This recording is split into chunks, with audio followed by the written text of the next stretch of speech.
Final Fantasy games have long cemented themselves within the annals of video game history as beacons of imagination and quality. Fans have come to expect nothing but the highest degree of graphical fidelity, heart-wrenching stories, lovable characters, and gripping gameplay. But bringing these vibrant games to life is no easy feat, with countless hours spent on iterating storylines, creating characters with relatable motivations, bringing concept art to life, and ironing out combat loops, all while balancing feedback from playtests and executives. It's a delicate balance of creative vision, technical innovation, and of course, passion. But no amount of time spent on trying to test a game can completely rid them of bugs or glitches. And throughout the history of the Final Fantasy franchise, countless issues have ended up persisting through to the final product, some of which ended up helping the player, while others hindered them.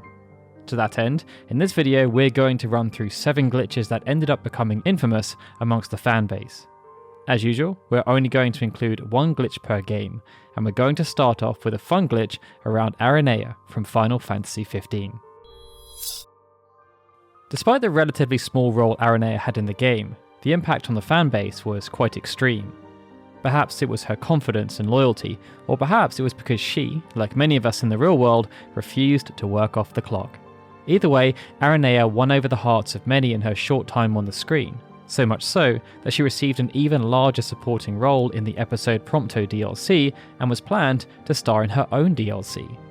Unfortunately, in November 2018, just 7 months after the announcement of episode Aranea, Square Enix then cancelled the much anticipated second season pass for Final Fantasy XV, and the promise of more Aranea was left unfulfilled. Fortunately, astute fans wouldn't let such setbacks get in their way. While Aranea was only meant to join the party temporarily before then having the chance to appear at night to help fight some of the game's tougher foes, she could, via a glitch, become a permanent member of the party. To enact this, after Chapter 9 in the main story, players needed to travel to Hammerhead, then go north, camp at Cortis Haven, and wait until midnight.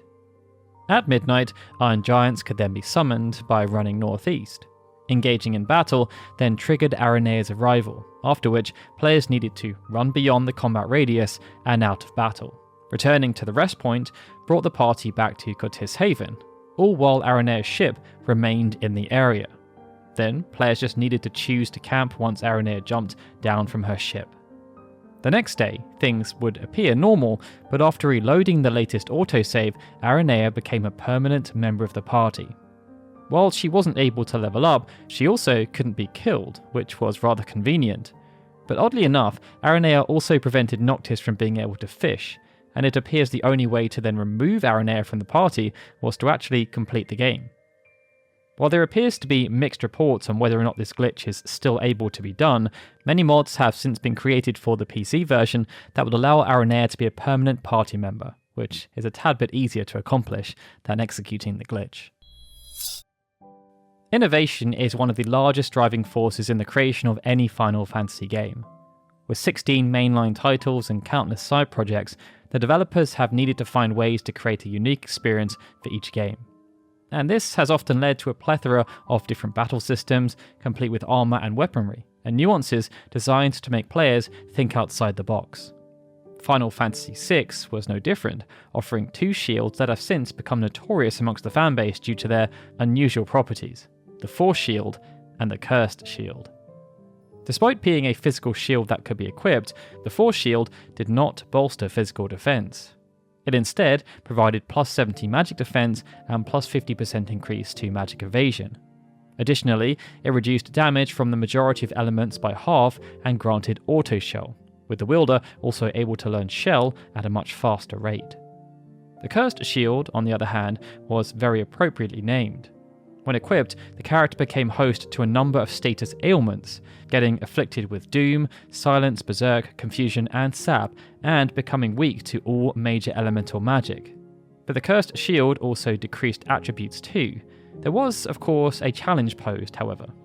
Should a character equip the Cursed Shield for 256 battles, it then transformed into the powerful Paladin Shield. The promise of the Paladin's shield was motivation enough to suffer through the major downsides of the cursed shield, but clever players found a way to turn their curse into a blessing. Enter the shield bug. Should players equip either the cursed shield or the force shield during a battle instead of before it, then the shield provided immunity as opposed to applying the intended status effects. This meant the cursed shield could be used to grant immunity to a long list of terrible status effects, while the force shield could grant immunity to shell, which was comparatively less useful. Numerous games across the franchise have had some version of an overflow glitch, wherein, when certain conditions are met, a variety of unexpected results can happen. The most common instance is the ability to instantly kill most enemies, which, as you can imagine, is quite handy.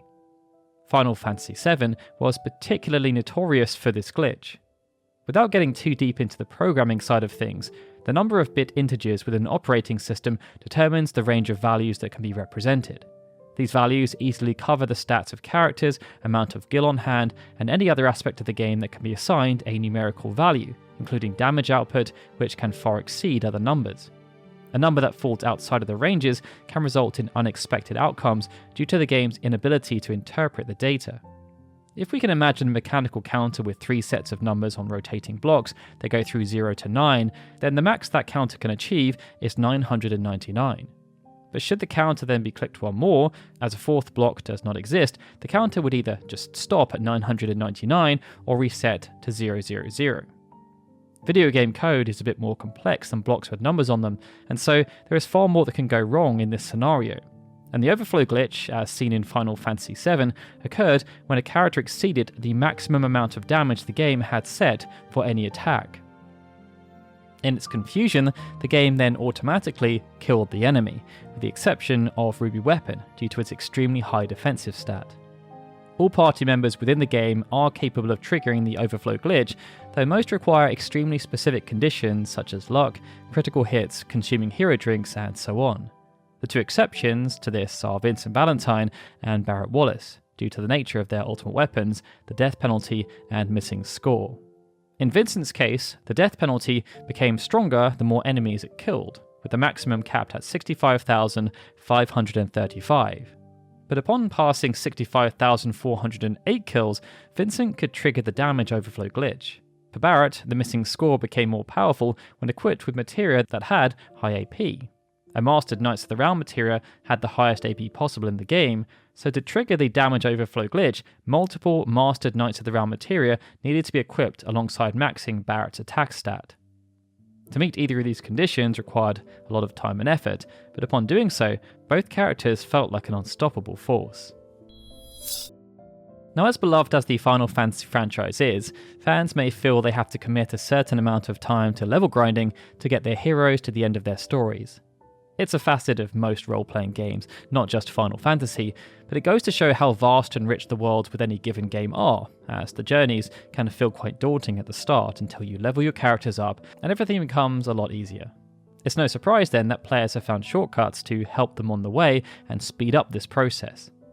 One such shortcut is the zone out glitch in Final Fantasy XII, wherein the zone lines that divide regions in the game can be taken advantage of. Should an enemy be defeated, and the player then crossed the line into another area before they could see the EXP and LP reward, the game was tricked into believing the slain monster was never spawned to begin with, and will thus respawn it when returning to the area, all while still rewarding players with the EXP and LP from the initial kill.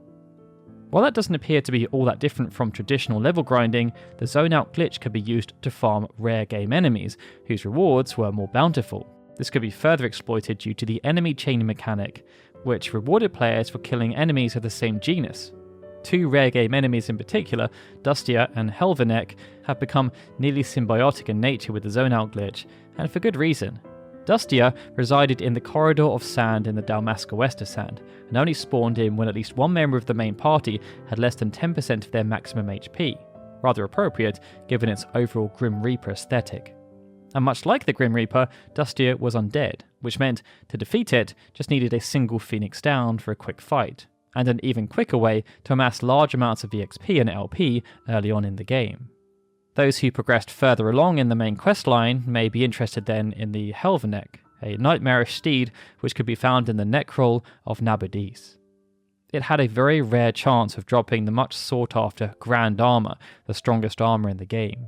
With the zone out glitch, creating an enemy chain with the Helveneck could further increase the chance the Grand Armor would drop. Now, while bugs are an expected aspect of video game development, much care and consideration is taken when choosing how to actually deal with them should they occur. In most cases, issues that would severely impact a player's overall experience for the worse are prioritised much higher than cosmetic glitches in the background. However, that wasn't the case in Final Fantasy II, and a major story element was left significantly altered due to a single bug that persisted on the original Famicom release of the game. Yes, we're talking specifically about Ultima. Within the universe of Final Fantasy II, Ultima was created by the Mysidian mages to protect their world from the demons that escaped from Pandemonium, the capital of Hell. The intended gameplay was meant to match the level of severity called upon within the story, with Ultima's perceived damage output said to far exceed any other spell in the game. Because of this, it was made extremely difficult to acquire. Despite being classified as white magic, Ultima's damage did not rely on spirit or intelligence stats, and was instead determined by how many other spells the caster knew, as well as their magic and weapon skill levels. The more spells known, and the higher their skill levels, the more damage Ultima was meant to do. However, as mentioned, things did not go as planned for the original Famicom release. A bug resulted in the spell becoming virtually useless, doing almost around 500 damage on any given target. But how such a bug made it into the final release was an even more bizarre story, with one of the battle programmers reportedly refusing to fix the issue.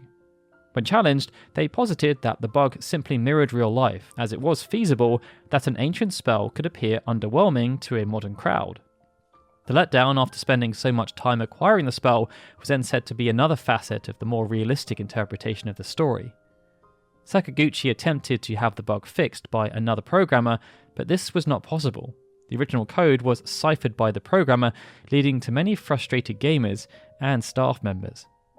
It's never been revealed who the programmer was, but if we're going on the process of elimination, it could well have been Takayoshi Ito. Out of the 5 programmers who worked on Final Fantasy II, Ito was the only one who left Square after the game shipped, and they never worked in video game development again.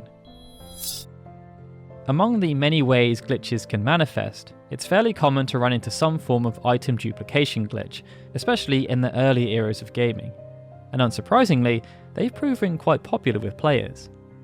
Using such a bug allows players to duplicate items that can be sold in large quantities or stockpile other items that can offer boosts and upgrades to stats and skills. Final Fantasy is no exception here, and several games within the franchise have well-known item duplication glitches, such as Final Fantasy VI's infamous sketch bug. That being said, one game in particular stands out due to both the number of ways an item can be duplicated, as well as the relative ease in doing so, and that game is Final Fantasy IV. In the original Super Nintendo release, a bug resulted in the player being able to duplicate any item that could be equipped in either hand by entering a battle and choosing to equip an empty slot in the inventory. If the battle was won or if the player fled, the character would still be holding 2 of whichever item was switched.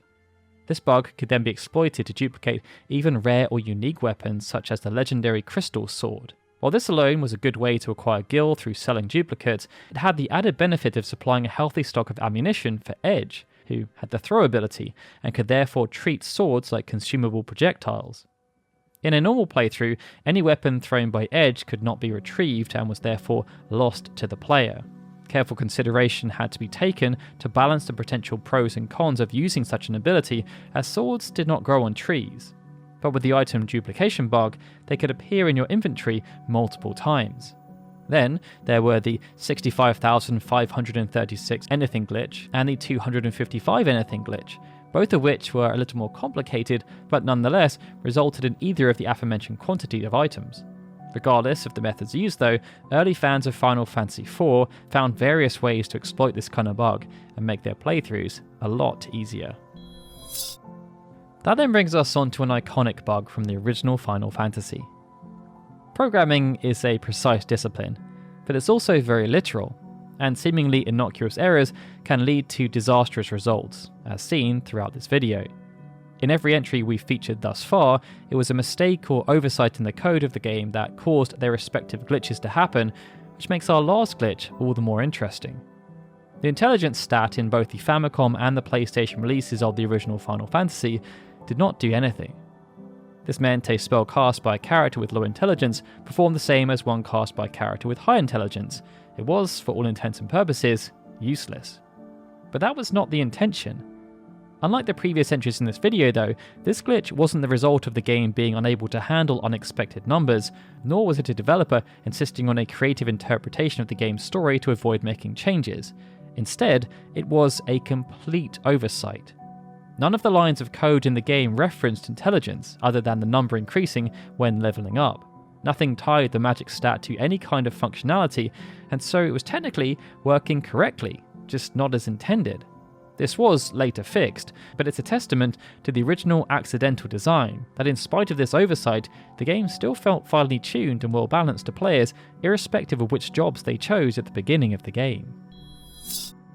And with that, they were 7 Final Fantasy glitches that ended up becoming infamous across the fanbase. Please share in the comments below which of these you've managed to exploit and any others that you feel deserved a mention.